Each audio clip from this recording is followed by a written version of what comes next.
ದಾವಸ್ಸು ಜಾಗತಿಕ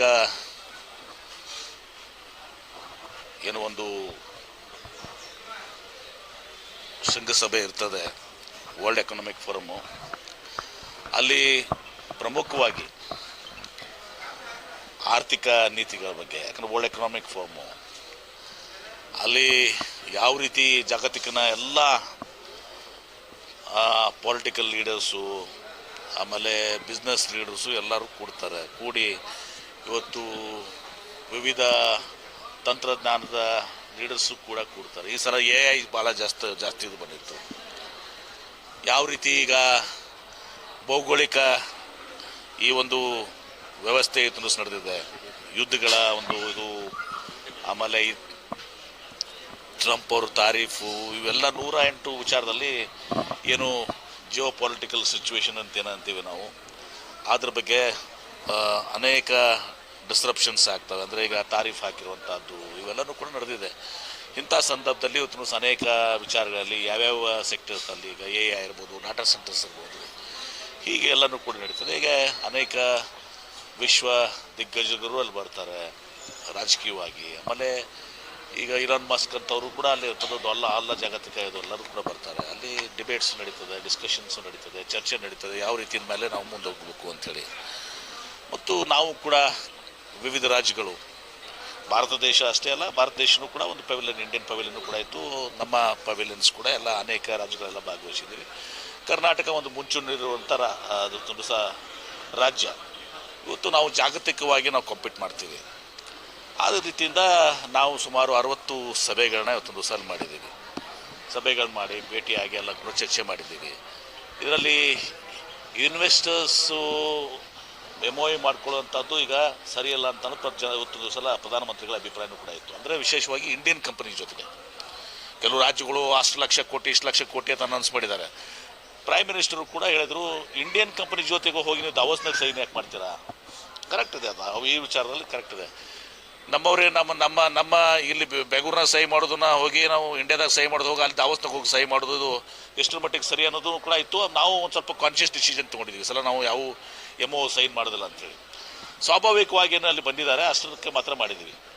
ಇಲ್ಲಿಕಂದ್ರೆ ಹಾಗೆ ಮಾಡ್ಬೇಕಾದ್ರೆ ಲಕ್ಷಾಂತರ ಕೋಟಿ ನಾವು ಸಹಿ ಮಾಡ್ಬೋದಾಗಿತ್ತು. ವಿಜಯಪುರ್ಗೂ ಒಂದು 2-3-4 ಕಂಪ್ನೀಸ್ಗೆ ನಾವು ಇನ್ವೈಟ್ ಮಾಡಿದ್ದೀವಿ. ಕೋಕೋ ಕೋಲಾಗೆ ಇನ್ವೈಟ್ ಮಾಡಿದ್ದೀವಿ, ಇನ್ನೂ 2-3 ಕಂಪ್ನೀಸ್ಗೆ ಇನ್ವೈಟ್ ಮಾಡಿದ್ದೀವಿ, ಆಮೇಲೆ ಬ್ಯಾಟ್ರಿ ಕಂಪ್ನೀಸ್ಗೆ ಇನ್ವೈಟ್ ಮಾಡಿದ್ದೀವಿ. ನಮ್ಮಲ್ಲಿ ಏನು ಸೂಕ್ತ ಆಗ್ತದೆ ಅಂತ 4-5 ಕಂಪ್ನೀಸ್ಗೆ ವಿಜಯಪುರ್ಗೂ ಇನ್ವೈಟ್ ಮಾಡಿದ್ದೀವಿ. ಇನ್ವೈಟ್ ಮಾಡಿದ ತಕ್ಷಣ ಅವ್ರು ಬರೋದಿಲ್ಲ, ಬಂದಮೇಲೆ ಅವ್ರು ಡಿಸ್ಕಷನ್ ಮಾಡ್ತಾರೆ, ಬಂದು ಜಾಗ ನೋಡ್ತಾರೆ, ಆಮೇಲೆ ವಾತಾವರಣ ನೋಡ್ತಾರೆ, ಇನ್ಸೆಂಟಿವ್ಸ್ ನಾವು ಏನು ಕೊಡ್ತೀವಿ ಅವ್ರಿಗೆ ಅದನ್ನು ನೋಡಿ, ರಿಯಾಯಿತಿಗಳನ್ನ ನೋಡ್ತಾರೆ. ಇದೆಲ್ಲ ನೋಡಿ ಇವತ್ತು ದಿವಸ ಆಗ್ತದೆ. ನಮ್ಮ ಪ್ರಯತ್ನ ನಿರಂತರವಾಗಿದೆ. ಇದು ಇಂಡಸ್ಟ್ರೀಸ್ ಅಷ್ಟು ಈಸಿ ಇಲ್ಲ. ಎಲ್ಲ ಇವತ್ತು ದಿವಸ ನಾವು ವಿಜಯಪುರ ತರಬೇಕಂದ್ರೆ ಈಗ ನಾನು ಕಳೆದ 2 ವರ್ಷದಿಂದ ಗುಡ್ಡಾಡೋದಕ್ಕಂತಾಗ ಒಂದು 7-8 ಕಂಪ್ನಿ ನಾವು ಕಾನ್ಸಂಟ್ರೇಟ್ ಮಾಡಿ ಗುಡ್ಡಾಡ್ತಿದ್ದೀವಿ. ಆದರೆ ಒಂದು 2-3 ಈಗ ಮಟೀರಿಯಲೈಸ್ ಆಗ್ತಾ ಇದಾವೆ. ಹೀಗಾಗಿ ಇಟ್ಸ್ ಅ ಲಾಂಗ್ ಟರ್ಮ್. ಇದು ಅಷ್ಟು ಸರಳವಾಗಿಯೂ ಕೂಡ ಇಲ್ಲ. ಒಟ್ಟಾರೆ ನನ್ನ ಉದ್ದೇಶ ಏನಿದೆ ಅಂದರೆ, ಇವತ್ತು ಹೆಂಗೆ ನಾನು ಪದೇ ಹೇಳ್ತೀನಿ, ಹೆಂಗೆ ಶರದ್ ಪವಾರ್ ಅವರು ಬಾರಾಮತಿ ಇದು ಆಯಿತು, ಆಗಿನ ಕಾಲ ಬೇರೆ ಇತ್ತು. ಈಗ ಭಾಳ ಸ್ಟಿಫ್ ಕಾಂಪಿಟೇಷನ್ ಇದೆ. ನೀವು ಇನ್ಸೆಂಟಿವ್ 30% ಕೊಡ್ತೀವಿ, ಇನ್ನೊಬ್ಬರು ರಾಜ್ಯ 40% ಕೊಡ್ತೀವಿ ಅಂತಾರೆ. ನಾವು ಇವತ್ತೊಂದು ದಿವಸ ಒಂದು ಕೋಟಿ ರೂಪಾಯಿ ಒಂದು ಎಕರೆ ನಾವು ಕೊಡ್ತೀವಿ, ಒಬ್ಬರು ಫ್ರೀಯಾಗಿ ಕೊಡ್ತೀವಿ ಅಂತಾರೆ. ಈ ಎಲ್ಲನೂ ಕೂಡ ಭಾಳಷ್ಟು ಇದು ಇದೆ. ಅದಾಗಿನೂ ಕೂಡ ಒಂದು 5-6 ಇಂಡಸ್ಟ್ರೀಸ್ ನಮಗೆ ಡಾವೋಸ್ನಲ್ಲಿ ಒಂದು 60 ಕಂಪ್ನಿಯಲ್ಲಿ ಒಂದು 5-6 ಇಂಡಸ್ಟ್ರೀಸ್ಗೆ ನಾವು ವಿಜಯಪುರ್ಗೆ ಇನ್ವೈಟ್ ಮಾಡಿದ್ದೀವಿ. ಸಕಾರಾತ್ಮಕವಾಗಿದ್ದಾರೆ. ಮುಂದೆ ಅದನ್ನು ಹೆಂಗೆ ಪ್ರೊಸೀಡ್ ಮುಂದೆ ಗೊತ್ತಾಗ್ತದೆ. ನಾವು ಅವ್ರಿಗೆ ಇನ್ಸೆಂಟಿವ್ಸು ಅವೆಲ್ಲ ಏನು ಕೊಡ್ತೀವಲ್ಲ ಹೆಂಗೆ ಆಗ್ತದೆ. ಒಟ್ಟಾರೆ ಇದು ಒಂದು ಮಹತ್ವದ ವರ್ಲ್ಡ್ ಎಕನಾಮಿಕ್ ಫೋರಮ್ಮು. ಅಲ್ಲಿ ಹೊಸ ವಿಚಾರಗಳು, ಹೊಸ ಯಾವ ರೀತಿ ಜಗತ್ತು ಹೋಗ್ತಾ ಇದೆ, ಬಿಸ್ನೆಸ್ ಹೋಗ್ತಾ ಇದ್ದಾವೆ, ಏನೆಲ್ಲ ಮುಂದೆ ಆಗ್ಬೋದಂಥದ್ದು ಬದಲಾವಣೆಗಳಾಗ್ತವೆ, ಅದೆಲ್ಲವನ್ನು ಕೂಡ ನೋಡಿದ್ದೀವಿ. ಆ ಪ್ರಕಾರವಾಗಿ ನಾವು ಕೂಡ ಕರ್ನಾಟಕ ರಾಜ್ಯ ಕೂಡ ತಯಾರಾಗಿ ಮುನ್ನಡೆಯುವಂಥದ್ದು ಮತ್ತು ನಾವು ಅದಕ್ಕೆ ಸಮರ್ಥರು ಕೂಡ ಇದ್ದೀವಿ. ಕರ್ನಾಟಕ ರಾಜ್ಯ ಸಮರ್ಥ ಇದೆ. ಇಲ್ಲಿ ಒಂದು ವಾತಾವರಣ ಇಕೋಸಿಸ್ಟಮ್ ಇದೆ ಮತ್ತು ಅದಕ್ಕೆ ಬೇಕಾಗಿದ್ದಂಥ ಟ್ಯಾಲೆಂಟು ನಮ್ಮ ಹತ್ರ ಇದೆ.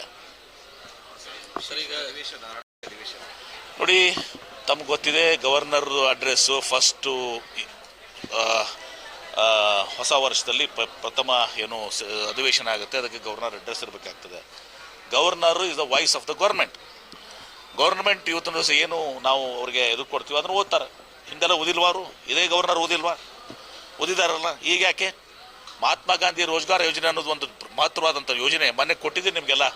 ಹಳೇದೇನಿತ್ತು ಹೊಸದೇನಿತ್ತು ನನಗೆ ಬಿಡಿಯಾಗಿ ಕೊಟ್ಟಿದ್ದೆ ನಿಮಗೆ. ಸುಮ್ಮನೆ ಹೇಳಿಕೆ ಕೊಡುವಂಥದ್ದಲ್ಲ. ನಿಮಗೆ ಮೊದಲೇನಿತ್ತು ಈಗೇನಿತ್ತು ಅಂತ ಅನ್ನೋದು ನಿಮ್ಗೆ ನೋಟೇ ಕೊಟ್ಟಿದ್ದೀನಲ್ಲ ನಿಮ್ಗೆ ನೋಟು ಕನ್ನಡದಲ್ಲಿ ಕೊಟ್ಟಿದ್ದೀನಿ, ಇಂಗ್ಲೀಷ್ನಲ್ಲಿ ಕೊಟ್ಟಿದ್ದೀನಿ, ಯಾವ ರೀತಿ ಇವತ್ತು ಸಹ ವ್ಯತ್ಯಾಸ ಆಗ್ತದೆ ಅಂಥೇಳಿ. ಹೀಗಿದ್ದಾಗ ಇದ್ರ ಬಗ್ಗೆ ನಾವು ತಿರಸ್ಕಾರ ಮಾಡಿ ಇವತ್ತು ನಮಗೆ ಇಲ್ಲಿ ಮತ್ತೆ ಪುನರ್ ಸ್ಥಾಪಿಸಬೇಕಾದ್ರೆ ಮಹಾತ್ಮ ಗಾಂಧಿ ರೋಜ್ಗಾರ್ ಅನ್ನೋದು ಜನರ ಹಕ್ಕು. ಇವತ್ತು ಸಹ ಇಲ್ಲಿ ಸ್ಥಳೀಯವಾಗಿ ಉದ್ಯೋಗ ಸಿಗಬೇಕಾಗಿದ್ದು ಪ್ರತಿಯೊಬ್ಬರ ಹಕ್ಕು. ಆ ಹಕ್ಕನ್ನು ಕಸ್ಕೊಂಡಿದ್ದಾರೆ. ಅದರ ಬಗ್ಗೆ ನಾವು ಇದು ಮಾಡಬೇಕಾದ್ರೆ ಅದನ್ನು ಓದಬೇಕು, ಮಾಡಿ ಹೇಳ್ಬೇಕಂದ್ರೆ ಗವರ್ನರ್ ಏನು ಅವ್ರಿಗೆ ಗವರ್ನರ್ಗೆ ಏನಾದ್ರು ಕೇಂದ್ರ ಸರ್ಕಾರ ಏಜೆಂಟ್ ಅವರು? Is independent. ರಾಜ್ಯದ ಇದನ್ನು ಓದಬೇಕಾಗಿತ್ತು. ಅಂದ್ರೆ ಏನು ತೋರಿಸ್ತದೆ ಇದು? ಗವರ್ನರ್ ಓದಂಗಿರ್ತಂದ್ರೆ ಕೇಂದ್ರ ಸರ್ಕಾರ ಕೈಗೊಂಬೆ ಅಂತ ತೋರಿಸ್ತದೆ. ತಾವೇ ಕುತ್ಕೊಂಡು ಗವರ್ನರ್ ಅವರು ಅದಕ್ಕೆ ನೀವು ಓದಬೇಕಾಗಿ ನಾನು ಗವರ್ನರ್ ಈ ಶುಡ್ ರೀಡ್ ಇಟ್, ಓದಬೇಕು.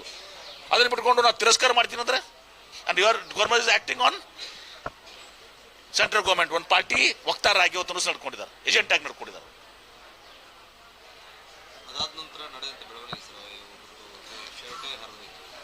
ಇದೆಲ್ಲ ತಪ್ಪುಗಳಿದೆಲ್ಲನೂ ಕೂಡ.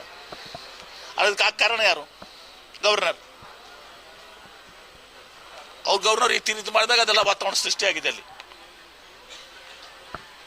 ಪಾಪ ಹರಿಪ್ರಸಾದ್ ಅವರು ಬಟ್ಟೆ ಎಲ್ಲ ಕೇರಿಸಿ ಹಚ್ಕೊಂಥದ್ದು, ಈ ವಾತಾವರಣ ಸೃಷ್ಟಿ ಮಾಡೋಕ್ಕೆ ಇದೆಲ್ಲ ಆಗ್ಲಿಕ್ಕೆ ಕಾರಣ ಗವರ್ನರ್. ಇಲ್ಲಿಗೆ ಬರಲೇಬಾರ್ದಾಗಿತ್ತು. ಬಂದ್ರೆ ಯಾಕೆ ಬಂದಿಲ್ಲ? ಓದಂಗಿಲ್ಲ ತಿಳಿದು ಮಾಡಿದೆ ನಿಮ್ದು. ಸರ್, ಇನ್ನೊಂದು ನಾಳೆ ಗಣರಾಜ್ಯೋತ್ಸವ ಭಾಷಣ ಇದ್ರೆ ಅಲ್ಲಿ ಕೇಂದ್ರ ಸರ್ಕಾರ ಟೀಕಿಸುವ ಅಂಶಗಳಿದ್ರೆ ಭಾಷಣ ಮಾಡಲ್ಲ ಅನ್ನುವಂಥ ಸಂದೇಶವನ್ನು ರಾಜ್ಯ ಸರ್ಕಾರ ಅದೇ ಮತ್ತೆ ಪದೇ ಎರಡನೇ ಸಲ ಪ್ರೂವ್ ಮಾಡ್ತಾ ಇದ್ದಾರೆ. ಒಂದನೇ ಸಲ ಮನೆ ಪ್ರೂವ್ ಮಾಡಿದಾರೆ ಐ ಬಿಜೆಪಿ ಏಜೆಂಟ್ ಅಂತ, ಎರಡನೇ ಸಲ ಮತ್ತೆ ಪ್ರೂವ್ ಮಾಡ್ತಾ ಇದ್ದಾರೆ ಈಸ್ ಅ ಬಿಜೆಪಿ ಏಜೆಂಟ್ ಅಂತೇಳಿ. And governor is a BJP agent. ಸಂಘರ್ಷಕ್ಕೆ ದಾರಿ ಮಾಡಿಕೊಡುತ್ತಾನೆ ಸರ್. ಸಂಘರ್ಷ ಏನು ಸಂಘರ್ಷ ಆಗ್ತದೆ? ರಾಜ್ಯಪಾಲ ಸರ್ಕಾರ ಆಗ್ಲಿ ಏನಾಗ್ತದೆ? ಮತ್ತೆ ಅನಿವಾರ್ಯ ಇದೆ. ಯಾರು ಮಾಡಿಕೊಟ್ಟಿದ್ದಾರೆ ಅದನ್ನು? ಸಂಘರ್ಷ ಮಾಡ್ತಾ ಇರುವಂಥದ್ದು ರಾಜ್ಯಪಾಲರು. ತಮಿಳುನಾಡಲ್ಲಿ ಇದೇ ತರ ಮಾಡ್ತಾ ಇದ್ದಾರೆ. ಎಲ್ಲೆಲ್ಲಿ ಕಾಂಗ್ರೆಸ್ ಸರ್ಕಾರಗಳಿದಾವೆ ಇದೇ ತರ ಮಾಡ್ತಾ ಇದ್ದಾರೆ. ತಮಿಳುನಾಡದಲ್ಲೂ ಇದೇ ತರ ಆಗಿದೆ. ಮತ್ತೇನಿಲ್ಲ, it's a governor is a BJP agent. ಮುಕ್ತವಾಗಿ ಹೇಳ್ತೀನಿ. ಕಾಂಗ್ರೆಸ್ ಸರ್ಕಾರ ಇರುವ ರಾಜ್ಯಗಳಲ್ಲಿ ಸರ್ಕಾರ ಸರಿಯಾಗಿ ನಡಿಬಾರ್ದು. ಇದನ್ನ ಅಲ್ಲ ಅಂದ್ರೆ ಕೇಂದ್ರ ಸರ್ಕಾರದ ವಿರೋಧ ನಾವೇನು ವ್ಯಕ್ತಪಡಿಸಬಾರ್ದು. ನಾವು ಕೇಂದ್ರ ಅವ್ರ ತರ ಗವರ್ನರ್ ತರ ನಾವು ಕಾಂಗ್ರೆಸ್ ಸರ್ಕಾರ ಬಿಜೆಪಿ ಏಜೆಂಟ್ ಆಗಿರ್ಬೇಕು. ಸರ್, ಬೆಳಗಾವಿಯಲ್ಲಿ 400 ಕಾರ್ಯಕ್ರಮ ಅನ್ನೋ ರೀತಿ ಪ್ರಾಜೆಕ್ಟ್ ಆಗಿದೆ ಏನ್ರಿ? ಸಿಎಂ ಅವರು ನೋಡಿ, ಅವರು is a CT M L A ಇದ್ದಾಗ ಬಂದಾಗ ಎತ್ನಾಳ್ ಕಾರ್ಯಕ್ರಮ ಏನಾಗ್ತದೆ? ಪ್ರಾಜೆಕ್ಟ್ ಆಯ್ತು. ಯಾರು ಪ್ರಾಜೆಕ್ಟ್ ಯಾರು ಮಾಡ್ಕೊಂಡು ನೀವು ಮಾಡ್ಕೊಂಡಿರಿ? ಅವರಿಗೆ ಜಾಸ್ತಿ ಸ್ಥಳೀಯ ಶಾಸಕ ಅಂದಮೇಲೆ ಅದಕ್ಕೇನು ಭಾಳ ಇದು ಕೊಡಬೇಕಾದ ಅವಶ್ಯಕತೆ ಇಲ್ಲ. ಏನು ಯತ್ನಾಳ್ ನಮ್ಮ ಪಕ್ಷಕ್ಕೆ ನಾವು ಬರ್ಲಕ್ಕೆ ಹೇಳ್ತಾ ಇಲ್ಲ, ಬಂದರೂ ನಾವು ತಗೊಳ್ಳೋದಿಲ್ಲ. ನಿಮ್ಮ ಮೊದಲೇ ಹೇಳ್ಬಿಟ್ಟಿದ್ದೀನಿ, ಕ್ಲಾರಿಫೈ ಮಾಡಿದ್ದೀವಿ. ಹಿ ಈಸ್ ನಾಟ್ ವೆಲ್ಕಮ್ ನಮ್ಮ ಪಕ್ಷಕ್ಕೆ. ಅವ್ರಿಗೆ ಯಾವ ಕಾಲಕ್ಕೂ ನಾವು ಸೇರಿಸ್ಕೊಳ್ದ. ಮನೆಯದ್ದು ಅವ್ರೇನು ಸೇರ್ತೀವಿ, ನಾಳೆಗೆ ನೀವು ಇದನ್ನು ಹೋಗಿ ಹೇಳ್ತೀರಿ ಮತ್ತು ನಾವು ನಾಯಲ್ಲಿ ಸೇರಾಕತ್ತೀನಿ ಅಂತ ಅವ್ರು ಹೇಳ್ತಾರೆ. ಅದಕ್ಕೆ ಹೇಳ್ತೀನಿ, ಅದು ನಾನೇ ಹೇಳ್ತಾ ಇದ್ದೀನಿ. ಯಾಕಂದರೆ ಸ್ಥಳೀಯ ಶಾಸಕನ ಮೇಲೆ ಒಂದು ಸ್ವಲ್ಪ ಇದು ಮಾಡ್ತಿರ್ತಾರೆ. ಅದೊಂದು ಘನತೆ ಇದಕ್ಕಂತ ಸಂಬಂಧ. ಸುಮ್ಮನೆ ಫೇವರ್ ಅಂತಾರೆ. ನೋಡಿ, ಆಯ್ತಪ್ಪ ಬಂದ್ಮಾಗೆ ಸ್ಥಳೀಯ ಶಾಸಕ ಏನೋ ಪ್ರಪೋಸಲ್ ಕೊಟ್ಟರು, ಆಯ್ತಪ್ಪ ಕನ್ಸಿಡರ್ ಮಾಡೋಣ ಅಂತಿದ್ದಾರೆ. ಯಾರಂದ್ರು? ಯಾರಂದ್ರ? ಡೈರೆಕ್ಟ್ ಅದು ಸುಮ್ಮನೆ ನೀವು ಕಲ್ಪಿಸ್ಕೊಂಡಿದ್ದು ಕೇಳ್ತಮ್ಮ. ನೋಡಿ, ಅದೊಂದು ಸುಮ್ಮನೆ ಸೌಜನ್ಯದ ವಿಚಾರಗಳು. ಈ ವಿಚಾರ ಏನಾಗ ಸರ್, ಸ್ವತಂತ್ರ ಅಭ್ಯರ್ಥಿಗೆ ಕರೆಕ್ಟ್ ಸೇರಿವಲ್ಲ ಸೌಜನ್ಯ. ಈಗ ನಾವು ಅದೊಂದು ಕಾರ್ಯಕ್ರಮಕ್ಕೆ ಹೋಗ್ತೀವಿ, ಅಲ್ಲಿ ಸ್ಥಳೀಯ ಶಾಸಕರು ಇರ್ತಾರೆ. ನಾನು ಕೂಡ ಆ ಸ್ಥಳೀಯ ಶಾಸಕ ಬೈದು ಬರಲಿ ಅವ್ನು ಸ್ಟೇಜ್ ಮ್ಯಾಗ. ಅದಕ್ಕೆ ಭಾಳ ಮಾತು ಕೊಡುವಂಥ ಅವಶ್ಯಕತೆ ಇಲ್ಲ. ನೋಡಿದ್ದೀನಿ ಭಾರಿ. ಈಗ ನನಗೂ ಆಶ್ಚರ್ಯ ಆಗಿದೆ, ನಂಬಲಿಕ್ಕೆ ಸಾಧ್ಯ ಆಗಲಿಲ್ಲ. ಈಗ ನಾನು ನೋಡ್ತಾ ಇದ್ದೆ ಬೆಳಗ್ಗೆ ಪೇಪರ್ನಲ್ಲಿ, ಆಶ್ಚರ್ಯ ಆಗಿದೆ. ತಂದ್ರು ಸರ್, ಏನು ಅದು ಹೆಂಗೆ ಬಂತು, ಏನು ಬಂತು, ಯಾವ ಹಣ ಏನು, ಇದೆಲ್ಲನೂ ಹೊರಬರಬೇಕಲ್ಲ. ಮತ್ತು 400 ಕೋಟಿ ರೂಪಾಯಿ ಸಾಗಾಣಿಕೆ ಮಾಡ್ತಿರೋ ಸೆಕ್ಯೂರಿಟಿ ನಿಮ್ದೇನಿತ್ತು? ಸೆಕ್ಯೂರಿಟಿ ನಿಮ್ದೇನಿತ್ತು? 1 ರೂಪಾಯಿನ 2 ರೂಪಾಯಿನ? 4 ಕೋಟಿ ಆದ್ರೆ ಏನೋ ಬ್ಯಾಂಕರ್ ಪಾಪ. 400 ಕೋಟಿ ಅಂದರೆ ಅದಕ್ಕೆ ತಕ್ಕದಾದಂಥ ಸೆಕ್ಯೂರಿಟಿ ಬೇಕಾಗಿತ್ತ? ಅಥವಾ ಎಲ್ಲರಿಗೂ ಇನ್ಫಾರ್ಮ್ ಮಾಡಿ ಆ ರೂಟ್ನಲ್ಲಿ ಎಲ್ಲ ಸ್ಟೇಟ್ಸು ಅಲ್ಲಿ ಇದು ಮಾಡಿದರೆ ಸ್ಟೇಟ್ಸ್ನವರು ಪ್ರೊಟೆಕ್ಷನ್ ಕೊಡ್ತಾ ಇದ್ರ? ಇದು ಏನು ನಡೆ ಇದೆ, ಅಚಾತುರ್ಯ ನಡೆ ಇದೆ. ಬಹುಶಃ ಇದನ್ನ ಬಹಳ ಗಂಭೀರವಾಗಿ ತಗೊಳ್ಬೇಕು ನಾವು. ಯಾವ ಬಾಲಾಜಿ? ಅರೆ ಬರೀ ಪ್ರೊಟೆಕ್ಷನ್ ಬೇಡನಾ? 400 ಕೋಟಿ ರೂಪಾಯಿ ಹಣಕ್ಕೆ ಈಗ 400 ಕೋಟಿ ಹಣಕ್ಕೆ ನೀವೇ ವಿಚಾರ ಮಾಡಿರಿ. 400 ಕೋಟಿ ಇವತ್ತು ಸಾಗಾಣಿಕೆ ಮಾಡಬೇಕಾದ್ರೆ ಅದು ಲೀಗಲ್ಲೋ ಇಲ್ಲಿಗೋ ನನಗೇನೂ ಮಾಹಿತಿ ಗೊತ್ತಿಲ್ಲ, ಸುಮ್ಮನೆ ಪೇಪರ್ನಾಗ ಓದಿದ್ದೀನಿ. ಅದು ಯಾವ್ದು ಟ್ರಸ್ಟ್ನೋ ಏನೋ ಗೊತ್ತದ್ರ 400 ಕೋಟಿ ರೂಪಾಯಿ ತೊಗೊಂಡು ಹೋಗುವಾಗ ಅದಕ್ಕೆ ಸೂಕ್ತವಾದಂಥ ಇದು ಬೇಕಾಗಿರಂಗಿಲ್ಲ. ಬ್ಯಾನದ ಅಮೌಂಟ್ಗಳು ಅಂದರೆ 2,000 ರೂಪಾಯಿನೂ ಇತ್ತು.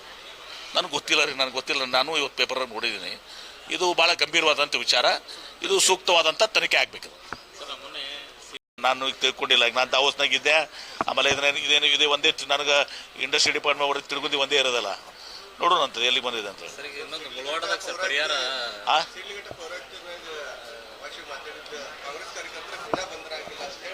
ಏನಾಗ್ರಿ?